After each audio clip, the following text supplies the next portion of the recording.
To freeze the first row, or the first column only, there is the default option set by Excel already. For this, navigate to the menu view and select Freeze Panes option. Select the Freeze Top Row option to freeze the first row only. Here you see the first row is frozen. Select the Freeze First Column option to freeze the first column only. Here you see the first column is frozen.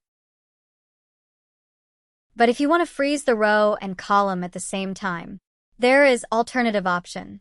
For this, you should click the cell which is very next to the row and column you need to freeze. Here, for example, I need to freeze first row, 1, which is the title, and the second column, B, which is the customer name, at same time. So I click on the cell, C2, which is the very next to the first row, 1, and the second column, B. Go to the View option, then click on Freeze Panes, then select the option Freeze Panes. This option will freeze both column and row. Here you see the column is freeze and visible when you scroll left side.